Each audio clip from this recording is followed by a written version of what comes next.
আমি তোমাকে কিনেছি পুরো 1 মাসের জন্য। আজকে থেকে পুরো 1 মাস শুধু তুমি আমার বিছানায় থাকবে। এই 1 মাসে তোমাকে শুধু আমাকে খুশি করতে হবে। এর মধ্যে অন্য কারো দিকে তাকাতেও পারবে না তুমি। তাই আমি যা বলবো চুপচাপ শুনবে। আরমান শাহরিয়ার মায়ার কানের কাছে এসে খুব লোভনীয় কণ্ঠে কথাগুলো বললেন, যার কারণে মায়ার লোমকূপ দাঁড়িয়ে গেল। কিছুক্ষণ আগে একটা বড় ঘরে একটা সিঙ্গেল সোফায় একজন হ্যান্ডসাম ব্যক্তি বসে আছে, আর তার সামনে অনেকগুলো মেয়ে একটা লাইন করে দাঁড়িয়ে আছে। সব মেয়ে একে অপরের থেকে অনেক বেশি সুন্দরী, তাদের মুখে লেগে আছে খুব লোভনীয় হাসি। এখানে তাদেরকে চোখের সামনে বসে থাকা একজন বিশেষ ব্যক্তির সামনে হাজির করা হয়েছে। তিনি দেখতে খুবই সুদর্শন এবং শহরের একজন বড় ব্যবসায়ী। পুরো শহরে এই লোকটির অনেক মর্যাদা আছে। তার নাম আরমান শাহরিয়ার। 28 বছরের একজন খুব সুদর্শন যুবক। তার চেহারা এবং তার পেশিবহুল শরীর এমন ছিল যে সে যে কোনো মেয়েকে তার প্রেমে পড়তে বাধ্য করবে। কিন্তু আরমান শাহরিয়ার প্রেম শব্দটি পছন্দ করেন না। সে তার জীবনের প্রতিটি সম্পর্ককে কেবল নিজের মতলবের জন্য বানিয়েছে। আর ভালোবাসা, ভালোবাসা কি, কেমন তার অনুভূতি, সেই বিষয়ে তার কোনো ধারণা ছিল না। আরমান শুধু মনে করে যে আবেগ অনুভূতি শুধুমাত্র একজন ব্যক্তিকে অসহায় করে তোলে। তাই তার কাছে অনুভূতি, আবেগ এসবের কোনো মূল্য ছিল না। যদি কোনো কিছুর মূল্য থাকে তা হলো তার সম্পদ, খ্যাতি, মর্যাদা এবং তার নিজস্ব মনোভাব। আরমান শাহরিয়ার তার ঠান্ডা চোখে দূর থেকে মেয়েদের স্ক্যান করছিল, আর পাশে বসে তার নতুন ব্যবসায়িক অংশীদার আরমানকে বলছে, এরা আমাদের ক্লাবের কিছু সুন্দরী নৃত্যশিল্পী। আপনি আজ রাতে বিনোদনের জন্য ওদের মধ্যে থেকে যে কোনো একজনকে বেছে নিতে পারেন। আমাদের নতুন ব্যবসায়ী চুক্তির জন্য এটি আমার পক্ষ থেকে ছোট একটি উপহার। লোকটির ঠোঁটে ছিল নির্লজ্জ হাসি। আরমান শাহরিয়ার হাতে ওয়াইনের গ্লাস ধরে ওইসব মেয়ের দিকে তাকায়। সব মেয়ে খুব ভালোভাবে তৈরি হয়ে এসেছিল। যখনই তারা জানতে পারলো যে তারা মিস্টার আরমান শাহরিয়ারের সামনে হাজির হতে চলেছে, প্রত্যেক মেয়ের চোখেই একটা আলাদা উত্তেজনা, নার্ভাসনেস ছিল। প্রতিটা মেয়েই চায় সে যেন শুধু তাকে নিতে চায়। এই সমস্ত মেয়েরা আরমান শাহরিয়ারের জন্য পাগল ছিল। সবাই শুধু মনে মনে দোয়া করছিল যে আরমান শাহরিয়ার যেন তাকে লক্ষ্য করে। প্রতিটা মেয়ে তার মুখে একটা প্রলোভন সূচক হাসি দিয়ে আরমানের দৃষ্টি আকর্ষণ করার চেষ্টা করছিল। আরমান সবার দিকে তাকায়, কিন্তু তার মুখে কোনো বিশেষ ভাব নেই, যেন এইসব মেয়ের প্রতি তার কোনো আগ্রহ নেই। সে তার ওয়াইনের গ্লাস থেকে একটা চুমুক নিয়ে বলে, ননসেন্স, সবই ফালতু। যদি নতুন কিছু থাকে তাহলে দেখাও। এরকম পুরনো এবং ইউজ করা জিনিসগুলোতে আমার কোনো আগ্রহ নেই। আরমানের এমন উদাসীন উত্তর শুনে সমস্ত মেয়েরা একেবারে আটকে উঠে। আরমান শাহরিয়ার সত্যি একজন পাথর হৃদয় ব্যক্তি, যে তিনি যা চান তা পেতে যে কোনো প্রান্তে যেতে পারেন, কিন্তু এত সহজে তার চোখে কোনো কিছুই ভালো লাগে না। তিনি খুব নির্বাচনী ব্যক্তি এবং তার পছন্দগুলিও খুব বিরল। আরমানের কথা শুনে পাশে বসা লোকটি তৎক্ষণাৎ বলল, আরে তুমি চিন্তা করো না, আমি আমাদের ক্লাবের সবথেকে তাজা এমন অস্পর্শিত মেয়ে তোমার সামনে তুলে ধরছি। এই বলে লোকটি ওইসব মেয়েগুলোকে ওখান থেকে চলে যাওয়ার ইশারা দেয়। সেই সব মেয়েরা হতাশার মুখে বিষাদ নিয়ে সেখান থেকে চলে যায়। তখন লোকটি তার এক গার্ডকে বলে, যেসব নতুন মেয়ে ক্লাবে হাজির হয়েছে তাদেরকে 5 মিনিটের মধ্যে হাজির করো। ওই গার্ড মাথা নেড়ে সাথে সাথে সেখান থেকে চলে যায়। একটা ঘরে অনেক মেয়ে রেডি হচ্ছিল। তখন ওখানে একজন গার্ড এসে বলে, আরে চলো, এবার তোমাদের পালা। আজ তোমরা যার সামনে যাচ্ছ সে এই শহরের একজন বড় ব্যবসায়ী। তাকে মুগ্ধ করতে পারলেই জীবন সেট হয়ে যাবে। তার নাম আরমান শাহরিয়ার। তবে মনে রাখবে, তাকে মুগ্ধ করা এত সহজ নয়। আরমান শাহরিয়ার নামটা শুনে সব মেয়েদের চোখ জ্বলে উঠল, কিন্তু ওখানে থাকা একটা মেয়ের চোখ বড় বড় হয়ে গেল। সেই মেয়েটা বাকি সব মেয়েগুলো থেকে এক কোণে দাঁড়িয়ে আছে। মেয়েটা অবাক হয়ে গেল। এই নামটা সে কখনো আশা করেনি। কিছুক্ষণ পর কিছু নতুন মেয়ে রুমে প্রবেশ করে। সেই নতুন মেয়েদের মধ্যে আরমানের চোখ পড়তেই তার চোখ যায় একটা বিশেষ মেয়ের দিকে। লাল রঙের গাউন পরে একটা খুব সুন্দরী মেয়ে সেই মেয়েদের মধ্যে দাঁড়িয়েছিল। তার মুখে শূন্য অভিব্যক্তি। মেয়েটিকে দেখে আরমান ভ্রু কুঁচকে নেয়। ওই মেয়েটি আর কেউ না, মায়া তালুকদার। মায়া হলো আরমানের প্রাক্তন স্ত্রী। দুনিয়ার কেউ এ বিষয়ে জানে না, নির্দিষ্ট কিছু মানুষ ছাড়া। আরমান মায়াকে ডিভোর্স দিয়েছিল, কারণ মায়ের সাথে তার বিয়ে হয়েছিল তার ইচ্ছার বিরুদ্ধে। আরমান মায়াকে ওখানে দেখে বেশ অবাক হয়ে যায়। আরমানের সামনে বসা লোকটি আরমানের উদ্দেশ্যে বলে, এরা আমাদের ক্লাবের একদম তাজা তাজা মাল। এরা আজকে জয়েন করেছে এই কাজে। এটা ওদের সৌভাগ্য যে আপনার মতো একজন অসাধারণ ব্যক্তির দ্বারাই তারা তাদের ক্যারিয়ার শুরু করতে চলেছে। এই কথার কোনো উত্তর আরমান দেয় না, কারণ তার চোখ তো এক জায়গাতেই আটকে আছে। সব মেয়েরা এসে আরমানের সামনে লাইন দিয়ে দাঁড়ায়। মায়া মাথা নিচু করে দাঁড়িয়েছিল। আরমানের দিকে এসে একবারও তাকায়নি। আরমান উঠে দাঁড়ায়, ওয়াইনের গ্লাস টেবিলে রেখে সেই মেয়েদের কাছে যায়। সোফায় বসা লোকটি খুশি হয়ে ভাবছিল যে আরমান এই মেয়েদের প্রতি আগ্রহ দেখাচ্ছে। আরমান সেই মেয়েদের চারিদিক থেকে দেখছিল, কিন্তু বাস্তবে তার চোখ ছিল কেবল মায়ার দিকে। প্রতিটি মেয়ে তাদের স্টাইল কাতিলানা হাসি এবং আবেদনময়ী শরীর দিয়ে আরমানকে নিজের দিকে আকৃষ্ট করার চেষ্টা করছিল, তাকে ছুঁয়ে তাকে প্ররোচিত করছিল, কিন্তু আরমানের ওখানকার কোনো মেয়ের প্রতি আগ্রহ ছিল না। সে শুধু মায়ার দিকে মনোযোগ দিয়ে তাকিয়েছিল। ওকে দেখেই মনে হচ্ছে অন্য মেয়েদের থেকে একদম আলাদা। খুব স্বাভাবিকভাবে এক জায়গায় দাঁড়িয়েছিল, এখনো পর্যন্ত একবারও চোখ তুলে তাকায়নি, যেন সে তার প্রতি মোটেও আগ্রহ দেখাচ্ছে না। মায়া আরমানকে গুরুত্ব দিচ্ছে না, তার দিকেও তাকাচ্ছে না। এই বিষয়টা আরমানকে আরও রাগিয়ে দিচ্ছিল। আরমান মায়ার সামনে গিয়ে ওর হাত ধরে লাইন থেকে টেনে নেয় এবং তার অন্য হাত দিয়ে মায়ার কোমর শক্ত করে ধরে রাখে। মায়া আরমানের বুকের উপর হুমড়ি খেয়ে পড়ে এবং শক্ত করে আরমানের শার্ট আঁকড়ে ধরে, কিন্তু তখনও আরমানের দিকে তাকাচ্ছিল না। আরমান মুখে বাঁকা হাসি নিয়ে বলে, আমি শুধু একেই চাই। আরমানের উত্তর শুনে লোকটা খুশি হয়ে যায়, কিন্তু অন্য সব মেয়েরা হতবাক হয়ে যায়। এই সাধারণ মেয়েটির মধ্যে এমন কি ছিল যে আরমান তার জন্য সেই সব সেক্সি হট মেয়েদের উপেক্ষা করলো। আরমানের শেষ পর্যন্ত কাউকে পছন্দ হয়েছে দেখে লোকটি খুব খুশি হয়ে যায়। উনি বলেন, অবশ্যই মিস্টার আরমান, আপনার পছন্দের দাম আছে বলতে হবে। ও সাধারণ হলো সব মেয়ের থেকে সুন্দরী। ও এইমাত্র যোগ দিয়েছে এই কাজে। আর আপনি যে মেয়েটির গায়ে হাত দিয়েছেন, ও আপনার সেবায় উপস্থিত থাকবে। ও আজ রাতে আপনাকে বিনোদন দেবে। আরমান খুব মনোযোগ দিয়ে মায়ার দিকে তাকায়। 1 বছরের দীর্ঘ দাম্পত্য জীবনে এই প্রথম সে মায়াকে এত কাছ থেকে সামনাসামনি দেখেছে। নইলে বিয়ের পর সে না মায়াকে তার বাড়িতে থাকতে দিয়েছে, আর না কখনো তার সামনে আসার অধিকার দিয়েছে। বিয়ের পরও মায়া তার বাবার বাড়িতে থাকতো। আরমান এবং মায়ের পরিবার ছাড়া পৃথিবীতে আর কেউ তাদের বিয়ের কথা জানতো না। আরমান মায়াকে খুব ঘৃণা করত। সে কখনো মায়ের মুখও দেখতে চায়নি নিজে থেকে। মায়া বিয়ের পর 1 বছর তার বাবার বাড়িতে থাকে এবং একদিন আরমান তার বাড়িতে ডিভোর্সের কাগজও পাঠায়। কখন তাদের সম্পর্ক শুরু হয়েছিল এবং কখন শেষ হয়েছিল কেউ সে সম্পর্কে কোনো খবর পায়নি। আরমান তাদের সবাইকে রুম থেকে বেরিয়ে যাওয়ার ইঙ্গিত দেয়, কারণ তার এখন আর কাউকে সহ্য হচ্ছিল না। তার চোখ তখনও নিচু হয়ে থাকা মায়ের মুখের দিকে। সে চোখের পাপড়ি তুলেও আরমানের দিকে তাকাচ্ছে না। আরমান ইশারা করার সাথে সাথে লোকটি সব মেয়ে এবং গার্ডগুলোকে নিয়ে রুম থেকে বেরিয়ে গেল। ওরা সবাই চলে যেতে আরমানের অভিব্যক্তি আরো কঠোর হয়ে উঠল। আরমান মায়ের কোমরটা একটু শক্ত করে ধরলো, যাতে মায়ের ব্যথা করতে শুরু হলো। তাহলে এই ব্যবসা কবে থেকে শুরু করলে? আরমানের কথাগুলো খুবই কড়া ছিল, যা মায়ার হৃদয়কে ব্যথিত করছিল। এই বিয়ে তাদের দুজনের ইচ্ছার বিরুদ্ধে হলেও মায়া আরমানকে অনেক পছন্দ করতে শুরু করেছিল। যেই মুহূর্তে সে আরমানকে প্রথমবার দেখেছিল, তার হৃদয় আরমানের উপরে পড়েছিল। আরমান বিয়েতেই খুশি ছিল না, কিন্তু মায়া সিদ্ধান্ত নিয়েছিল যে আজ না হলে কাল সে আরমানের হৃদয় ঠিকই জায়গা করে নেবে। কিন্তু আরমান তাকে এই সুযোগ কখনোই দেয়নি। মায়া বিয়েটা টিকিয়ে রাখার চেষ্টা করেছিল, কিন্তু আরমানের কাছ থেকে সে যা পেয়েছে তা ছিল শুধুই অবজ্ঞা আর অবহেলা। হঠাৎ একদিন যখন ডিভোর্স পেপার তার বাড়িতে আসে, তখন মায়ার সব আশা ও স্বপ্ন ভেঙে যায়। ও খুব খারাপভাবে ভেঙে পড়ে। আরমান তাকে ডিভোর্স পেপার সহ কিছু টাকা পাঠিয়েছিল ভরণ পোষণ হিসাবে, যা মায়া স্পষ্টতই নিতে অস্বীকার করেছিল এবং ডিভোর্স পেপারে সই করেছিল এবং সেই টাকা ফেরত পাঠিয়েছিল। বিবাহ বিচ্ছেদের পর দুজনে আর কখনো একে অপরের মুখোমুখি হয়নি, কিন্তু মায়া স্বপ্নেও ভাবতে পারেনি যে তাদের এমনভাবে দেখা হবে। মায়া সাহস সঞ্চয় করে আরমানের চোখের দিকে তাকিয়ে খুব ঠান্ডা গলায় বলে, মায়ের কথা শুনে আরমানের গম্ভীর মুখটা আরো গম্ভীর হয়ে যায়। গম্ভীর গলাতে বলে ওঠে আরমান, ও তাহলে আমার প্রাক্তন স্ত্রীর শখ আছে বুঝি? টাকার জন্য শরীর বিক্রি করা, এর জন্য বাজারে নেমেছো? বাহ, শখ মানুষকে কত কিনা করতে শেখায়। আমি তোমাকে ডিভোর্স দিয়ে ভালোই করেছি। তোমার মতো মেয়েদের দেহে শুধু শরীরের আগুন নেমানো যায়, বউ করে সংসার করা যায় না।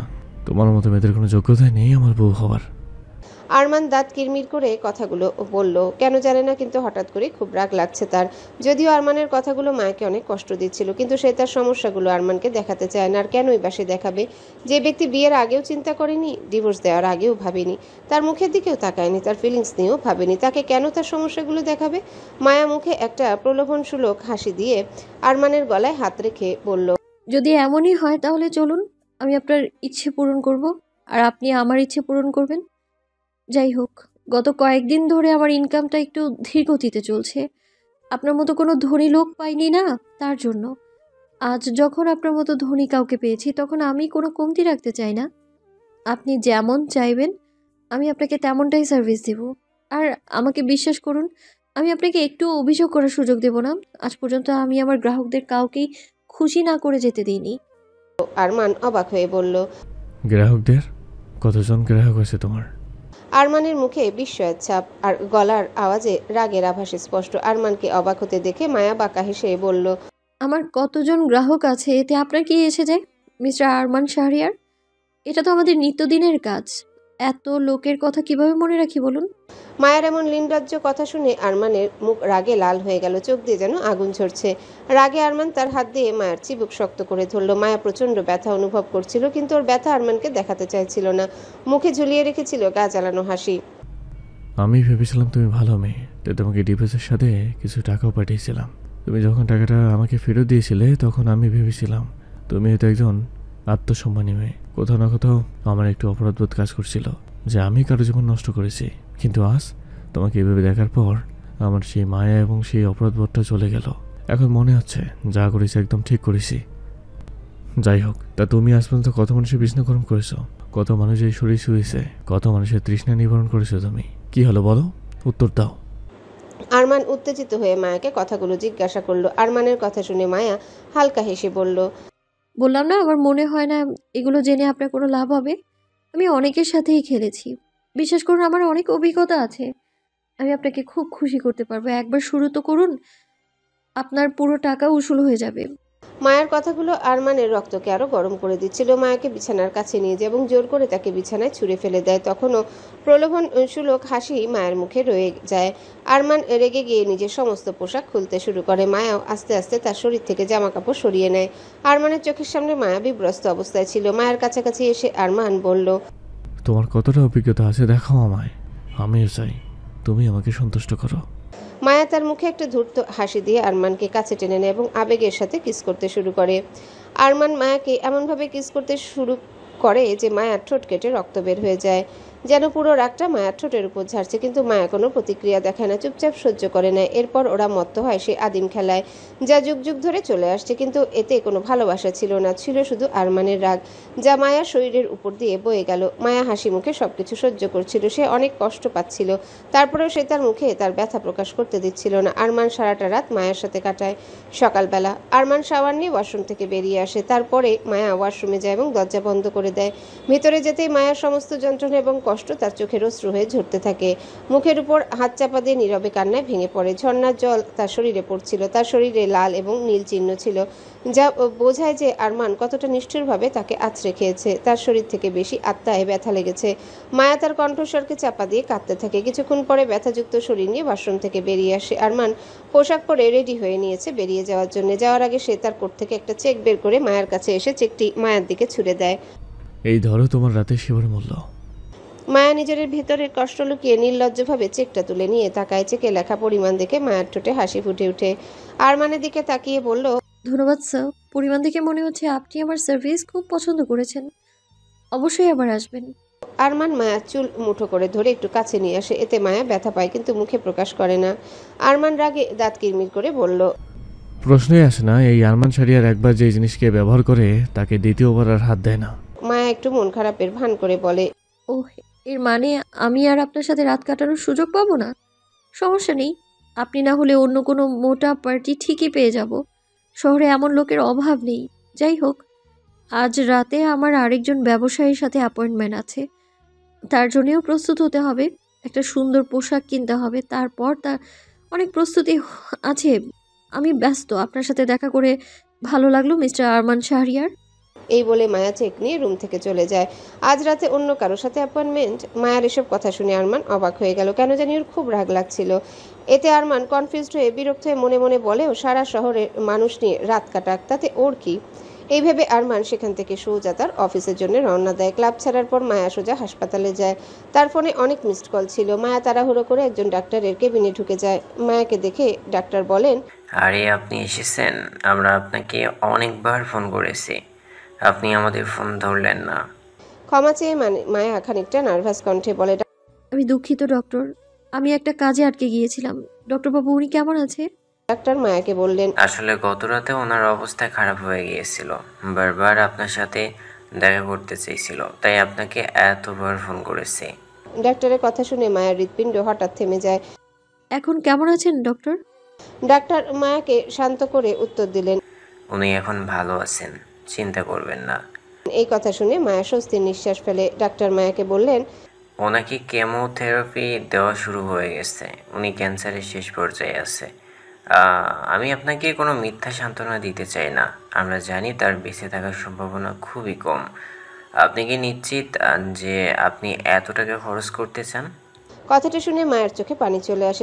ডক্টর কি বলছেন এসব? ওনাকে ছাড়া এই পৃথিবীতে আমার আর কেউ নেই। আমি হারাতে চাই না ওনাকে। ডাক্তার মায়াকে শান্ত করে বলেন, আমি বুঝতে পেরেছি, চিন্তা করবেন না, উপরওয়ালার উপর ভরসা করুন। ওনার কেমোথেরাপি শুরু করার সময় হয়ে গেছে। আপনি বিলটা জমা করে দিন। আর হ্যাঁ, ওনাকে কিন্তু অনেক দামি ওষুধপত্র লাগবে, তাই সব সময় টাকা রেডি রাখবেন। মায়া একটা দীর্ঘশ্বাস ফেলে পুরো মাথাটা একটু নেড়ে বলল, হ্যাঁ ডক্টর সাহেব, চিন্তা করবেন না। আপনি শুধু চিকিৎসা শুরু করুন, আমি সব খরচ বহন করব। এই কথা শুনে ডাক্তার মৃদু হেসে মাথা নাড়েন।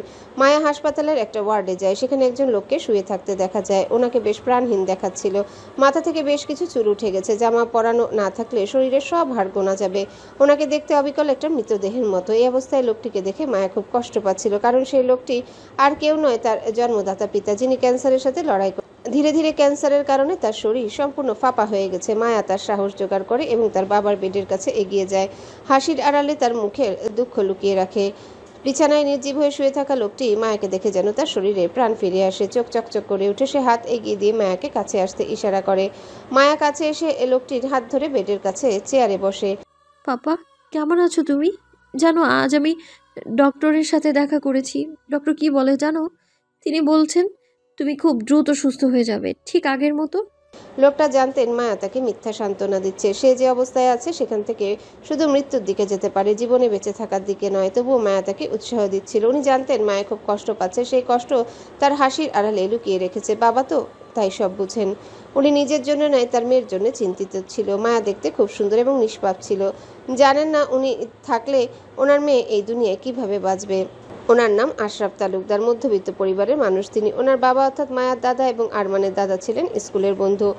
অনেক আগেই তারা দুজনেই মায়ার আরমানের বিয়ে ঠিক করে রেখেছিল। আরমানের পরিবার জোর করে মায়াকে আরমানের সাথে বিয়ে দিয়েছিলেন, আর আরমান বিয়ে করে নিলেও তা মানতে রাজি ছিল না, যেহেতু তার ইচ্ছার বিরুদ্ধে বিয়েটা দেওয়া হয়েছিল। মায়াকে ওদের বাড়িতেও আনতে দেয়নি, এই বলে যে ওই মেয়ে যদি এই বাড়িতে আসে তাহলে আমি এই বাড়ি থেকে বেরিয়ে যাব। আরমানের দাদা জানতেন মায়া ভালো মেয়ে, আর আরমানও কেমন ছিল তা তিনি ভালোই জানতেন। তাই ওনার মনে হয়েছিল মায়া একমাত্র আরমানকে সামলাতে পারবে। আরমানের দাদা শেষ ইচ্ছা হিসেবে চেয়েছিল দুজনের বিয়ে হোক। দাদার ইমোশনাল ব্ল্যাকমেলে বাধ্য হয়ে আরমান মায়াকে বিয়ে করে নেয়, কিন্তু তারপর মায়ার মুখও দেখতে চায়নি। বিয়ের কিছু মাস পরে আরমানের দাদা মারা যান। বর্তমান আমাকে মিথ্যা সান্ত্বনা দিও না মামনি।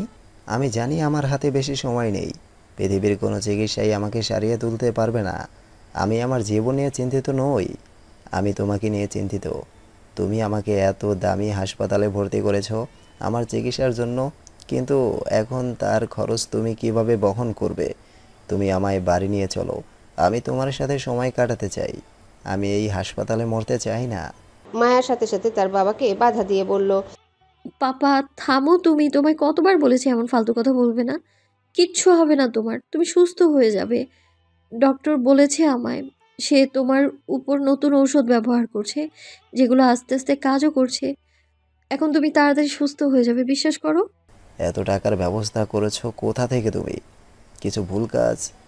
আশরাফ এই কথা বলতে মায়া তাড়াতাড়ি উত্তর দেয়, না পাপা, আমি একটা বড় মাল্টিন্যাশনাল কোম্পানিতে চাকরি পেয়েছি।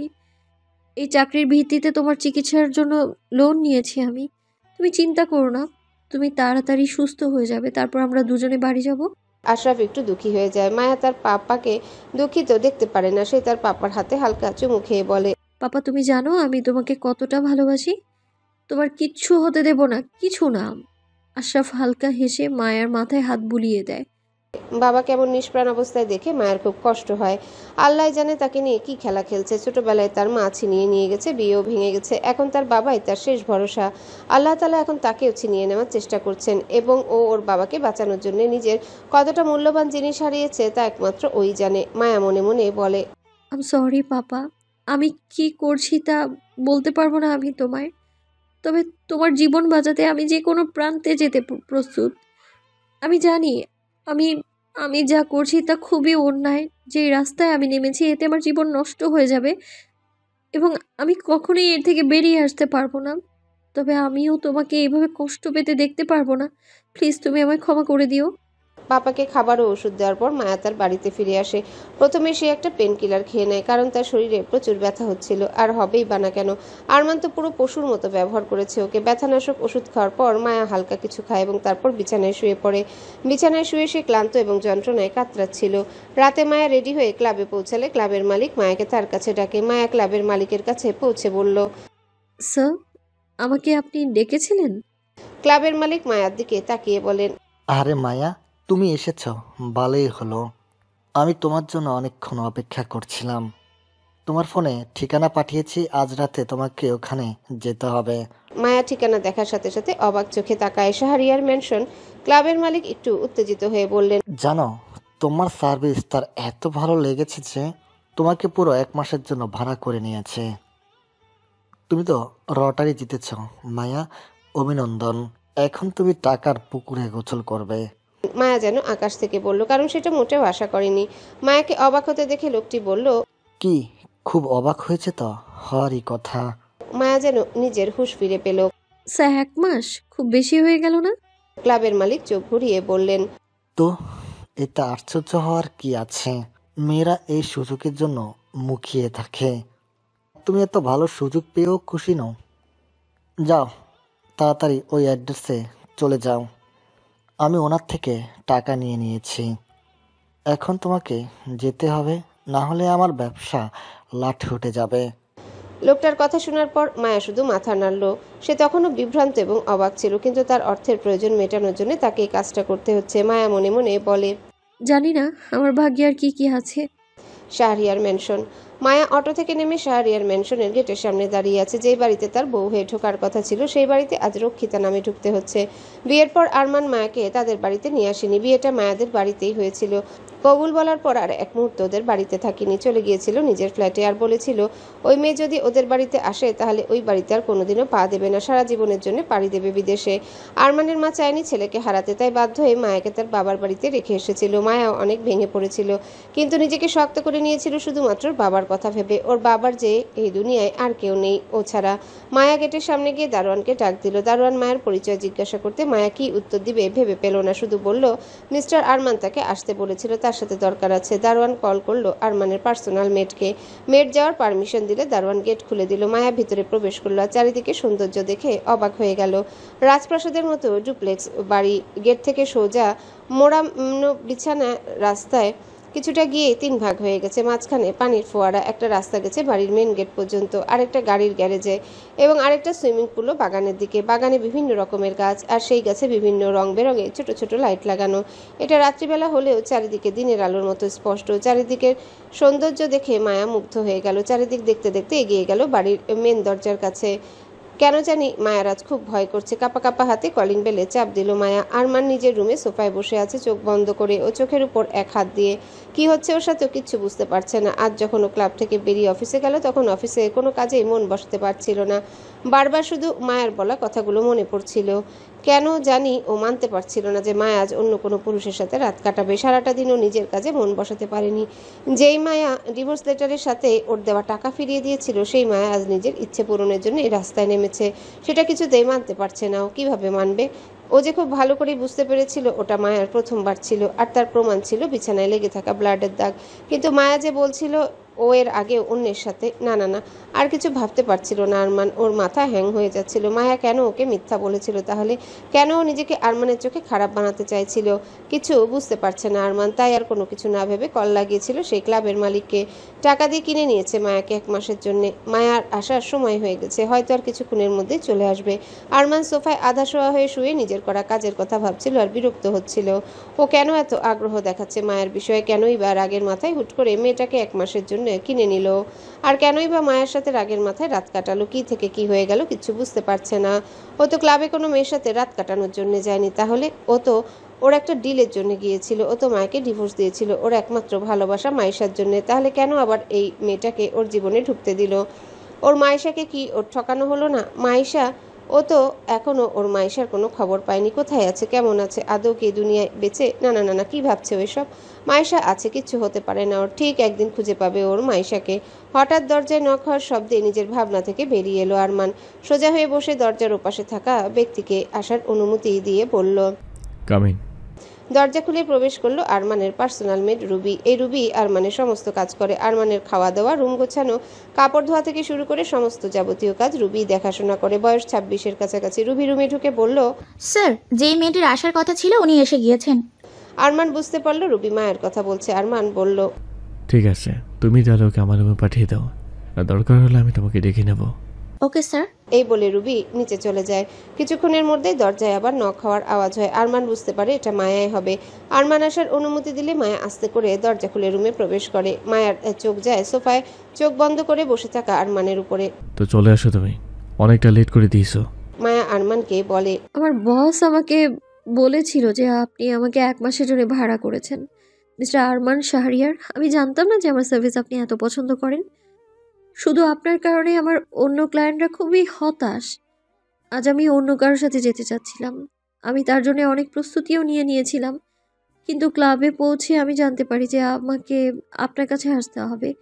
তাই আমাকে অন্য ক্লায়েন্টদের সাথে আমার পরিকল্পনা বাতিল করতে হয়েছে। মায়া কথাগুলো নিজের মতো করে সাজিয়ে মিথ্যা বলে। এগুলো শুনে আরমান তার হাতের মুঠো শক্ত করে নেয়। উঠে এসে মায়ের কাছে দাঁড়ায়। তারপর মায়াকে একবার উপর থেকে নিচ অব্দি দেখে নিয়ে বলে, তাহলে তুমি আজকে এই পোশাক পরে অন্য কাকে খুশি করতে যাচ্ছিলে বুঝি? আরমান ব্যঙ্গাত্মক গলায় এই কথা বলে, কারণ আজ মায়ার পরনে ছিল সিম্পল 3 পিস, আবার মাথাতেও ওড়না দেওয়া। মায়া আমতা আমতা করে বলল, হ্যাঁ, আসলে আজ হোটেলে যাওয়ার কথা ছিল। আমি ওখানেই আমার ড্রেস চেঞ্জ করে নিতাম। একেবারে হট ড্রেস পরে তো আর বাইরে বের হওয়া যায় না, তাই না? আরমান তাচ্ছিল্য হেসে বলে, ও তাই বুঝি? এই কাজ করতে লজ্জা লাগে না? আর হট ড্রেস পরে বাইরে বের হতে লজ্জা লাগে না? বাহ, তোমার লজ্জা বলতে কিছু আছে তাহলে? মায়া আরমানের কথায় কষ্ট পেলেও তা মুখে প্রকাশ করে না। মুখে হাসি নিয়ে মায়া বলে, ও মিস্টার, এসব কথা বাদ দিন, কাজের কথায় আসুন। আমি আমার কাজ শেষ করে তাড়াতাড়ি ফিরতে চাই। আরমানের মুখের অভিব্যক্তি আরও কঠিন হয়ে যায়। খুব তাড়া দেখছি তোমার এই কাজ করার জন্য। আচ্ছা যাও, আমার ডিনার নিয়ে আসো আমার রুমে। তোমার জন্য এখনও আমার ডিনার করা হয়নি, আর অবশ্যই নিজ হাতে রান্না করে আনবে। কথাটা শুনে মায়া যেন আকাশ থেকে পড়ল। হোয়াট? আমি মনে হয় ভুল শুনেছি। কি বললেন, আরেকবার বলুন। আরমান চোখ সরু করে বলল, তুমি ঠিকই শুনেছ, আমি তোমাকে বলেছি আমার জন্য রান্না করে আনতে। মায়া ভ্রু কুচকে বলে, আমাকে কি আপনার বাড়ির মেড মনে হয়? আমি তো এখানে রান্না করতে আসিনি। আমার কাজটা ঠিক কি আপনি খুব ভালো করেই জানেন, তাই আমি আপনার জন্য রান্না করতে পারবো না। আমি তোমাকে কিনেছি পুরো 1 মাসের জন্য।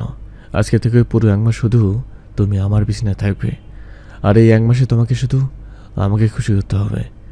এই সময়ের মধ্যে অন্য কারো দিকে তাকাতে পারবে না তুমি, তাই আমি যা বলবো চুপচাপ শুনবে। আরমান শাহরিয়ার মায়ার কানের কাছে এসে খুব লোভনীয় কণ্ঠে কথাগুলো বলল, যার কারণে মায়ার লোমকূপ দাঁড়িয়ে গেল। মায়া এক ঝটকায় আরমানের থেকে দূরে সরে এলো। তারপর রাগ নিয়ে বলল, হ্যাঁ, আপনি আমায় কিনেছেন, কিন্তু এই কাজের জন্য তো নয়। আমার কাজ শুধুমাত্র আপনাকে বিছানায় খুশি করা। আপনার বাড়ির কাজের লোক তো হয়ে আসিনি আমি। তুমি কি পেপারে সাইন করার সময় দেখোনি ওখানে কি কি শর্ত দেওয়া ছিল? ওখানে স্পষ্ট করে বলা আছে আমি এই 1 মাসে আমি যা যা বলবো তোমাকে আমার সব কথা শুনে চলতে হবে। তাতে ঘর মোছা হোক বা রান্না করা বা আমার জামা কাপড় ধোয়া, আমি যা যা বলবো তোমার সব শুনতে হবে। মায়া অবাক হয়ে বলল, পেপার? কিসের পেপার? কি সব বলছেন আপনি? এই কথা তো ছিল না। এখানে আসার আগে কন্ট্যাক্ট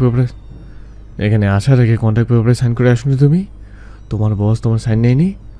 আমার মনে হয় এই পেপারটা তোমার ব্যাগেই আছে, দেখে নিতে পারো। মায়ার মনে পড়ে গেল পেপারে সাইন করার কথা। মায়া যখন ক্লাব থেকে বেরিয়ে এসেছিল তখন ওর বস আবারও ওকে কল করে ডাকে। মায়া গেলে মায়াকে একটা পেপার দেয় সাইন করার জন্যে। মায়া জিজ্ঞাসা করলে ওর বস জানায় ওদের ওখানে কাজ করলে এটাতে সাইন করতে হয়। মায়া আর কোনো কিছু না ভেবে ওই পেপারে সাইন করে দেয়। সাইন করা হয়ে গেলে মায়াকে যেতে বলে। মায়াও চলে আসছিল, কিন্তু ক্লাব থেকে বেরোনোর আগে ওর বস আবার ওর পিছু পিছু ছুটতে আসে আর একটা ফাইল ধরিয়ে দেয় মিস্টার আরমান শাহরিয়ারকে দেওয়ার জন্যে। মায়া তাড়াতাড়ি ওর হাতে থাকা ব্যাগটা খুলে ফাইলটা বের করে, আর ফাইল থেকে বের করে সেই সাইন করা কাগজ। আর কাগজটা পড়ে দেখতে মায়ার মাথায় যেন আকাশ ভেঙে পড়ে। এটা একটা ডিল করা হয়েছে যেখানে মায়াকে 50 লক্ষ টাকার বদলে 1 মাসের জন্য কিনে নেওয়া হয়েছে মায়ের সম্মতিতে। এই 1 মাস আরমান যা যা বলবে মায়াকে সব শুনতে হবে। আর মায়া যদি এই ডিল ক্যান্সেল করতে চায় তাহলে মায়াকে 50 লক্ষ টাকা নেওয়ার বদলে 1 কোটি টাকা ফেরত দিতে হবে। মায়া আর ভাবতে পারছে না, মাথাটা যেন পুরো ফাঁকা ফাঁকা লাগছে। মায়া কাঁপা কাঁপা গলায় কোনো মতে বলল, কিন্তু উনি তো আমায় মিথ্যে বলে সাইন করিয়েছিল। আর আর এই 50 লক্ষ টাকা তো আমি নিইনি, ফাঁসানো হয়েছে আমায়। আমি এই ডিল মানি না। হ্যাঁ 50 লাখ টাকা তুমি নেওনি ঠিক আছে, কিন্তু তোমার বস তো নিয়েছে। আর তোমার বস তোমাকে কি বলে সাইন করিয়েছে সেটা তোমাদের ব্যাপার। আমি তো কাগজে সব সত্য লিখিয়ে দিয়েছি, এখন তুমি যদি সত্য না পড়ে সাইন করো এতে তো আমার কিছু করার নেই। আরমান কথাগুলো বলতে বলতে মায়ার হাত থেকে ডিলের পেপারটা কেড়ে নিল। মায়া তো স্তব্ধ হয়ে গেছে। ওর সাথে কি হচ্ছে ও কিছুই বুঝতে পারছে না। কিভাবে ও এই লোকটার সাথে থাকবে যে ওর সাথে সংসার না করে ডিভোর্স দিয়ে দিয়েছে? আর মায়া তো ভালোবেসে ফেলেছিল এই লোকটাকে। তাহলে কি করবে ও এখন? না, কিছুতে এই লোকটার সাথে থাকতে পারবে না। মায়া আর কোনো কিছু না ভেবে ওর ব্যাগ থেকে মোবাইল বের করে কল লাগালো ক্লাবের বসকে। ওপাশ থেকে কল রিসিভ হতে মায়া বলে উঠল, সে কিভাবে পারলেন আমার সাথে এভাবে প্রতারণা করতে? কেন আমাকে মিথ্যে বলে সাইন করালেন পেপারে? ওপাশ থেকে ক্লাবের বস বলে উঠল, কিসের কথা বলছো মিস মায়া?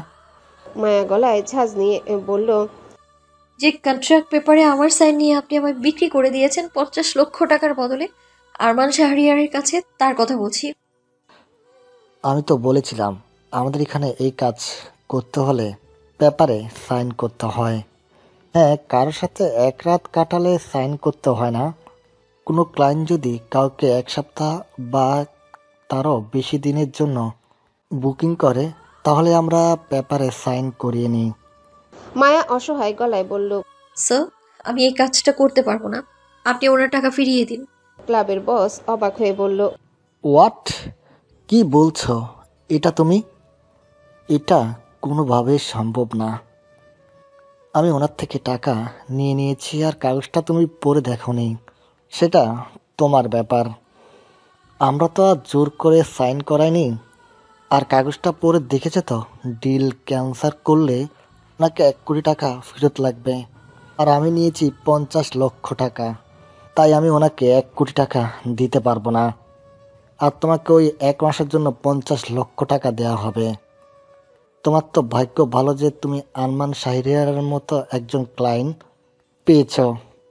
সব মেয়েরা এই সুযোগের জন্য মুখিয়ে থাকে, আর তুমি পেয়েও হারাতে চাচ্ছ।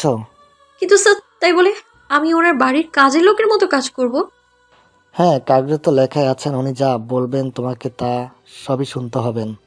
তাই আর বেশি কথা না বাড়িয়ে উনি যা বলছেন তাই করো। মায়াকে আর কিছু বলার সুযোগ না দিয়ে উনি ফোনটা কেটে দিলেন। আরমান এতক্ষণ সোফায় বসে সিগারেটের ধোঁয়া ওড়াতে ওড়াতে মায়ের কথা শুনছিল। কল কেটে দিতে আরমান সিগারেটটা অ্যাস্ট্রেতে গুজে দিয়ে মায়ের কাছে উঠে আসলো।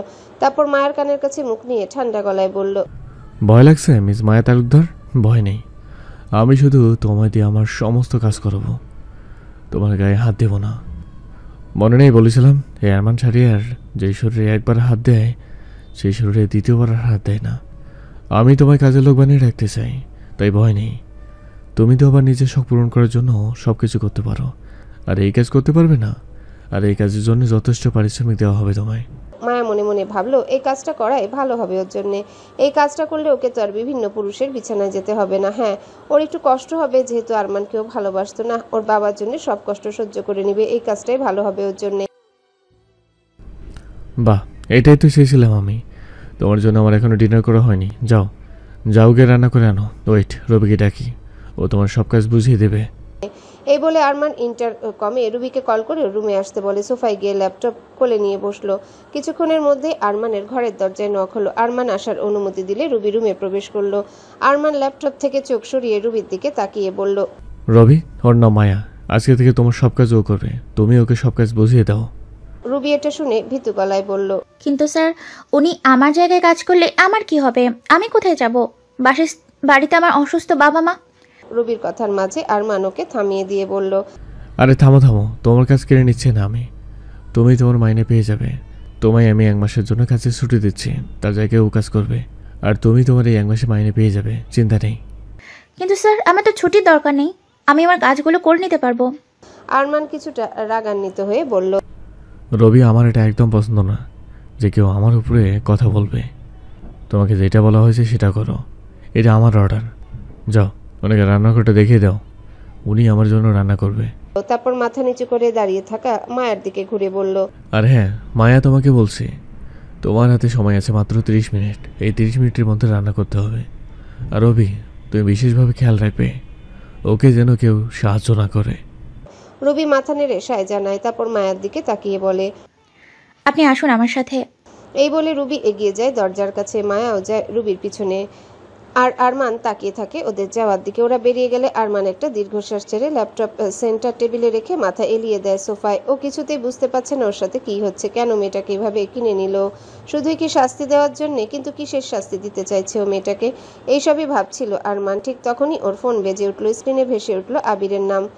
চলুন আবিরের পরিচয়টা করিয়ে দিই। আবির ওর পার্সোনাল অ্যাসিস্ট্যান্ট। আবিরের মা বাবা কেউ নেই, ও অনাথ। কলেজে আরমান আর আবির একই সাথে পড়াশোনা করেছে। তারপর আরমান বিদেশে চলে যায়, কিন্তু আবিরের সাথে যোগাযোগ ছিল। আরমান বিজনেসে জয়েন করলে আবিরকেও ডেকে নেয় ওর সাথে। আবির আগে ভাড়া বাড়িতে থাকতো, এখন আরমানদের বাড়িতেই থাকে। আরমানের দাদুই জোর করে নিয়ে এসেছিল। আবির আরমানের পিয়ে কম, বন্ধু বেশি। আরমান ফোন রিসিভ করতে ওপাশ থেকে আবির বলে ওঠে, কংগ্রাচুলেশনস ভাই, মিটিংটা সাকসেসফুল হয়েছে, ডিলটাও পেয়ে গেছি আমরা। ওকে? কি ওকে? এত বড় একটা ডিল পাইয়ে দিলাম, আর শুধু ওকে? অন্তত একটা থ্যাঙ্কস জানা। আরমান মেজাজ দেখিয়ে বলল। পারবো না থ্যাঙ্কস বলতে, পারলে ডিল ক্যান্সেল করে দে। আবির অবাক হয়ে বলল, আরে কি ব্যাপার, মেজাজ এত গরম কেন? রাখতো তোর ফালতু কথা, কাজের কথা বল। মাইশের কোনো খবর পেয়েছিস? আমি এত বড় একটা মিটিং সাকসেসফুল করলাম, আর এটা তোর ফালতু কথা মনে হচ্ছে? সবসময় শুধু মাইশা মাইশা আর মাইশা, তোর মাইশা জাহান নামে। আবির, মাইন্ড ইউর ল্যাঙ্গুয়েজ। আবিরকে পুরো কথা শেষ করতে না দিয়ে আরমান চিল্লিয়ে উঠল। আবির বুঝতে পারলো কি বলতে যাচ্ছিল, তাই ছোট করে উত্তর দিল, সরি, আমি আসছি কিছুক্ষণের মধ্যে। আর কিছু না বলেই আবির ফোনটা কেটে দিল। আরমান রাগে ফোনটা ছুঁড়ে মারল সোফার উপর, তারপর দুই হাত দিয়ে মাথা চেপে ধরে সোফায় বসে পড়ল। শাহরিয়ার ম্যানশনের বিশাল রান্নাঘরে রান্না করছে মায়া। রান্নাঘরটাও ভীষণ সুন্দর, রান্নার কাজে ব্যবহারের জন্য বিভিন্ন রকমের সরঞ্জাম রাখা। মায়া কিছুক্ষণ মুগ্ধ হয়ে দেখলো, তারপর লেগে গেল কাজে। রুবি কোথায় কি আছে সবকিছু দেখিয়ে দিল। মায়া এই 30 মিনিটে কি রান্না করবে ভেবে পেল না, যদিও ও রান্নাটা ভালোই করে, তাই ফ্রিজ থেকে সবজি বের করে ডালে চালে করার সিদ্ধান্ত নিল। মনে মনে একবার ভাবলো ওই বড় লোকের রাজপুত্র আবার খিচুড়ি খায় তো। তারপর ভাবলো খেলে খাক, না খেলে না খাক, ওর তাতে কি, দিয়েছে তো আধা ঘন্টা সময়। একমাত্র এটাই রান্না করা সহজ হবে ওর জন্য। আর মায়া খিচুড়ি খেতে খুব ভালোবাসে, তাতে শীতকালই হোক বা গ্রীষ্ম বা বর্ষা, এটা ওর ফেভারিট খাবার। তাই প্রথমেই খিচুড়ি রান্না করার কথাই ওর মাথায় এসেছে। মায়া মাথা থেকে ওড়না খুলে তা কোমরে পেঁচিয়ে নিল একদম কাজের বুয়াদের মতো। তারপর এক মনে লেগে গেল রান্নার কাজে। এদিকে বাড়ির বাকি সার্ভেন্টরা তো অবাক হয়ে দেখছে মায়াকে, ভাবছে এত সুন্দর দেখতে একটা মেয়ে ওদের রান্নাঘরে কোথা থেকে টপকালো। রুবিও অবাক হয়ে দেখছে মায়াকে, ভাবছে গোলগাল পুতুলের মতো মেয়েটার এই কাজের দরকার পড়লো কেন? মেয়েটার কি বাবা মা নেই, নাকি ওই মেয়েটাও কোনো অসহায় পরিবারের? কি তার পরিচয়? আর স্যার তো ওকে রান্না করতে দেয় না, রান্না করার জন্য তো শেফ আছে বাড়িতে। আর স্যার তো বলল ওর জায়গা আজ থেকে কাজ করবে, তাহলে ওকে কেন রান্না করতে দিল? স্যার তো সবার হাতে রান্না খেতে পারে না। তাহলে 30 মিনিটের জায়গায় 35 মিনিট লেগে গেল সবকিছু রেডি করতে। রুবি আরমানকে কল করে জানালো রান্না হয়ে গেছে। খাবার নিয়ে কি ঘরে যাবে নাকি ডাইনিংয়ে খাবে? আরমান জানালো সে নিচে আসছে। কিছুক্ষণের মধ্যেই আরমান নিচে এসে ডাইনিংয়ে বসলো। মায়া এসে খাবার সার্ভ করতে শুরু করলো। আরমান তার হাত ঘড়ির দিকে তাকিয়ে বলে উঠল, 5 মিনিট লেট। এই লেট করা মানুষদের আমি পছন্দ করি না। মায়া মুখ ছোট করে বলল, সরি স্যার, এরপর থেকে আর হবে না। আরমান প্রথমে খিচুড়ির গন্ধ পেয়ে ভাবলো ভালো কিছুই রান্না করেছে হয়তো, দারুণ সুন্দর গন্ধ উঠছে। কিন্তু সার্ভ করা শেষ হতে আরমানের চক্ষু চড়ক গাছ। Hot nonsense! কি এটা খিচুড়ি? আমি তো এসব খাই না। কি সব রান্না করেছো তুমি? কিন্তু আপনি তো আমায় কি খাবেন বলেননি। আপনি শুধু আমায় 30 মিনিট সময় দিয়েছিলেন, আর তার মধ্যে রান্না করে আনতে বলেছিলেন। আমি তো আর জানি না আপনি কি খান আর না খান, তাই আমি আমার মতো করে রান্না করেছি। আরমান প্রচন্ড বিরক্তি নিয়ে রুবির দিকে তাকিয়ে বলল, রবি, তুমি কোথায় ছিলে? তুমি জানো না আমি এসব খাই না? রুবি মাথা নিচু করে বলল, সরি স্যার, আপনি শুধু ওনাকে রান্নাঘরটা দেখিয়ে দিতে বলেছিলেন, আর বলেছিলেন উনি রান্না করবেন। আমি যেন বাড়তি কথা না বলে আপনার অর্ডার ফলো করি। আরমান এবার আগে কি করবে নিজেই ভেবে পেল না, নিজেই নিজের মাথা চেপে ধরলো। প্রচন্ড বিরক্ত লাগছে সবকিছু। মায়া তখনও চুপচাপ এক পাশে দাঁড়িয়ে আছে, ও নিজেও ভেবে পাচ্ছে না এখন কি করবে। ঠিক তখনই শাহরিয়ার ম্যানশনের কলিং বেল বেজে উঠলো। এটাই সুযোগ রুবির এখান থেকে কেটে পড়ার। ও গিয়ে দরজা খুলে দিল। রুবিকে এক পলক দেখে নিয়ে দরজা দিয়ে প্রবেশ করলো আবির। তারপর সোজা ডাইনিং এর দিকে আসতে আসতে রুবিকে উদ্দেশ্য করে বলল, রুবি, আমাকে এক কাপ কফি দিও please, I am so tired.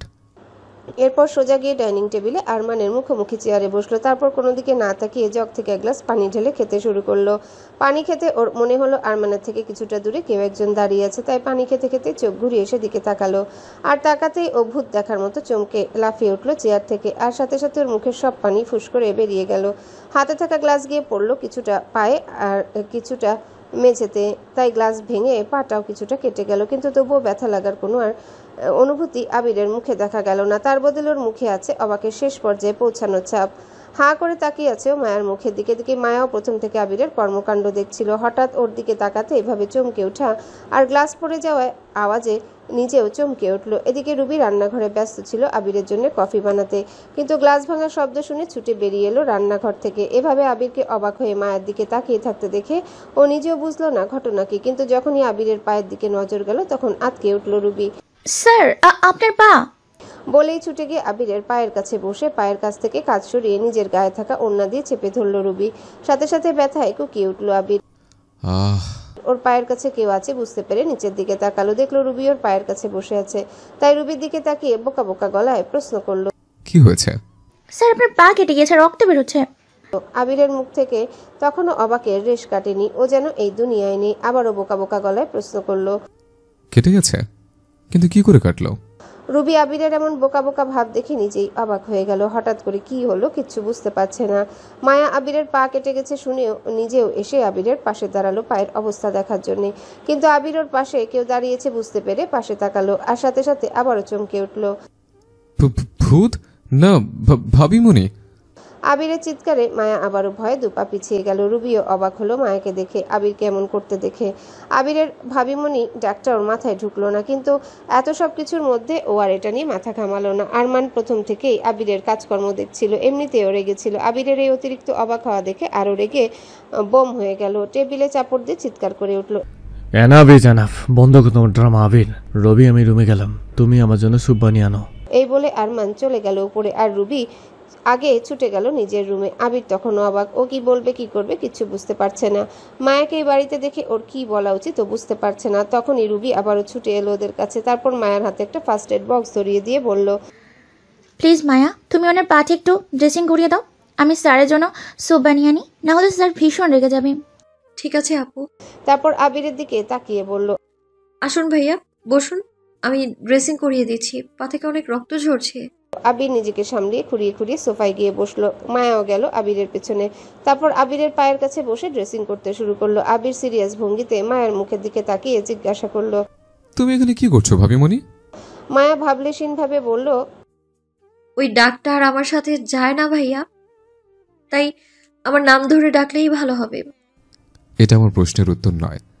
আচ্ছা ঠিক আছে, নাম ধরেই ডাকবো তোমার বড় ভাই হিসেবে। আগে বলো তুমি এখানে কি করছো? আমি কিছু বুঝতে পারছি না।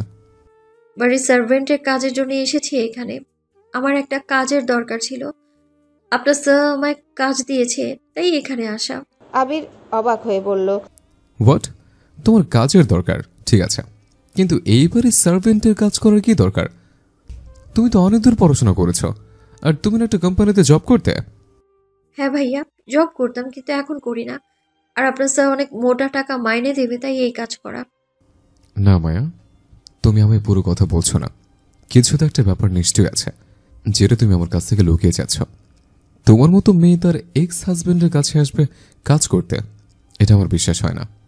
আবির মায়া একে অপরকে আগে থেকেই চিনে, কারণ ওদের বিয়ের পর এই বাড়ি থেকে আরমানের দাদা আর আবির যেত মায়াদের বাড়ি মায়ের খোঁজ নিতে। তারপর আরমানের দাদা মারা গেলে আবির একাই যেত মায়ের খোঁজ নিতে। খোঁজ নিতে বললে ভুল হবে, মায়ের ভরণ পোষণে টাকা দিতে যেত। মায়া জানতো ওই টাকা আরমান পাঠায়, তাই ও হাত পেতে নিয়েও নিত, কারণ ও যে আরমানকে একেবারে মন থেকে স্বামী বলে মেনে নিয়েছিল। মায়া টাকা নিত ঠিকই, কিন্তু সেই টাকা কোনোদিনও খরচ করেনি, পুরো টাকাটা জমিয়ে রেখেছিল। ডিভোর্সের কাগজ পাঠানোর সময় তার সাথেও কিছু টাকাও পাঠিয়েছিল আরমান, কিন্তু সেই টাকার সাথে আগের দেওয়া টাকাগুলো ফেরত পাঠিয়েছিল মায়া। শেষবার ডিভোর্সের কাগজ নিয়ে আবিরই গিয়েছিল মায়াদের বাড়ি। আর এরই মধ্যে রুবি আরমানকে স্যুপ দিয়ে এসে জানায় আরমান মায়ার থাকার ব্যবস্থা করতে বলেছে। আর যেহেতু মায়ের কোনো জামা কাপড় সাথে নিয়ে আসেনি, তাই রুবির জামা দিয়ে এখন কাজ চালাতে বলেছে, কালো জামা কাপড়ের ব্যবস্থা করে দিবে। মায়া এগুলো শুনে অবাক হয়ে যায়। এখন ওকে এই বাড়িতেও থাকতে হবে, কিন্তু এই বাড়িতে কিভাবে থাকবে? না, ওই বাড়িতে কিছুতেই থাকতে পারবে না। মায়া আবিরকে উদ্দেশ্য করে বলল, হ্যাঁ প্লিজ, আপনি আপনার স্যারকে বোঝান, আমি এই বাড়িতে থাকতে পারবো না। আবির ভ্রু কুচকে বলল, কিন্তু তুমি তো বললে তুমি এই বাড়িতে কাজ করতে এসছো, আর এই বাড়ির সব সার্ভেন্টরা এই বাড়িতেই থাকে। না মানে বাড়িতে না, ওদের সবার জন্য বাড়ির বাইরে সার্ভেন্ট কোয়ার্টার আছে, শুধুমাত্র রুবি এই বাড়িতে থাকে। তাই তুমি যদি এই বাড়ির সার্ভেন্ট হয়ে কাজ করো তাহলে তোমাকে এই বাড়িতেই থাকতে হবে। মায়া ব্যাকুল হয়ে বলে উঠল, না ভাইয়া, এটা হয় না। আপনিই বলুন, আমাকে এখানে দেখে আপনার কি অবস্থা হয়েছিল? তাহলে এ বাড়ির লোকেরা যদি আমায় এখানে দেখে তাহলে তাদের অবস্থাটা কি হবে? এমনিতেই আমি চিন্তায় আছি, এ বাড়ির সবাই আমাকে এখানে দেখে কি রিয়াকশন দেবে। তার উপর এখান থেকে কাজ করাটা অনেক বড় ব্যাপার। এদিকে রুবি ওদের দুজনকে এত স্বাভাবিকভাবে কথা বলতে দেখে অবাক হয়ে গেল। এই তো কিছুক্ষণ আগে আবির স্যার মায়াকে দেখে আকাশ থেকে পড়া রিয়াকশন দিচ্ছিল, আর এখন কি সাবলীলভাবে কথা বলছে। রুবি আমতা আমতা করে বলেই ফেলল, যদি কিছু মনে না করেন তাহলে একটা কথা বলি। আপনারা একে অপরকে আগে থেকেই চিনেন, আর বাড়ির সবাই ওনাকে দেখে কি বলবে মানে আমি কিছুই বুঝতে পারছি না। আর বাড়ির সবাইকে তো কাল সকালেই ফিরে আসবে, বড় ম্যাম কল করেছিলেন আমায়। হয়ে গেল। মায়া যতটা সাহস সঞ্চয় করে বাড়িতে ঢুকেছিল তা হাওয়ায় ভেসে উড়ে গেল। এই পরিবারের সবাই একটা ফ্যামিলি ট্যুরে গেছে, আর যেহেতু বিখ্যাত বিজনেসম্যানের পরিবার তাই নিউজে বড় বড় করে দেখানো হয়েছিল। আর সেই নিউজ দেখেই মায়া এই বাড়িতে আসার সাহস পেয়েছিল। মায়া ভেবে এসেছিল এক, আর হয়ে গেল আরেক। হ্যালো বন্ধুরা, পরবর্তী পার্ট খুব তাড়াতাড়ি আসবে, তো সবাই অপেক্ষায় থাকো। আর চ্যানেলটি যারা এখনো সাবস্ক্রাইব করোনি তারা পরবর্তী পার্ট দেখার জন্য চ্যানেলটি সাবস্ক্রাইব করে রেখো। ধন্যবাদ সবাইকে, আমাদের সাথেই থেকো।